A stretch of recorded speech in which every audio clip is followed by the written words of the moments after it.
তো guys welcome to my mini blog. তো guys আপোনালোকে কেনে আছে? আশা কৰোঁ সকলো ভালে আছে। তো ময়ো ভালে আছোঁ।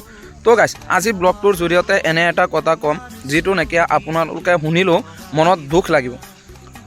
তো গাইজ আমি সকলোৱে গম পাওঁ জুবিনদাৰ আটাইতকৈ জনপ্ৰিয় গানটো হৈছে মায়াবিনী।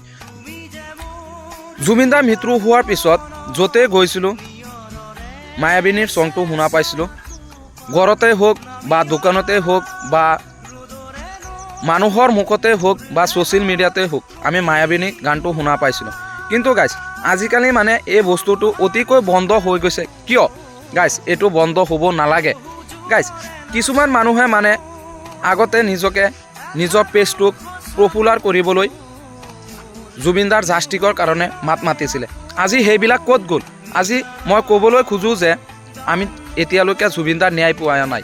গাইজ আমি যিমান পাৰোঁ জুবিনদাৰ কাৰণে মাত মাতি যাম আৰু জুবিনদাৰ কাৰণে জাষ্টিক ফৰ জুবিন গাৰ্গ এই কমেণ্ট কৰি যামেই। ছ'চিয়েল মিডিয়াত এই বস্তুটো বন্ধ হ'বলৈ নিদিওঁ।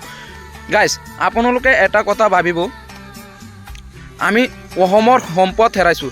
এইটো এটা সাধাৰণ বস্তু নহয় গাইজ।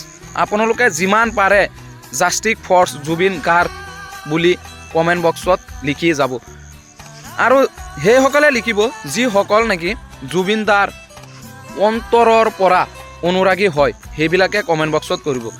গাইজ মই এইখিনি কৈ মোৰ ভিডিঅ'টো শেষ কৰিলোঁ। গাইজ মোৰ ভিডিঅ'টো কেনেকুৱা লাগিছে, যদি ভাল লাগিছে লাইক কমেণ্ট কৰিব আৰু লগতে মোৰ চেনেলটো ছাবস্ক্ৰাইব কৰিবলৈ নাপাহৰিব।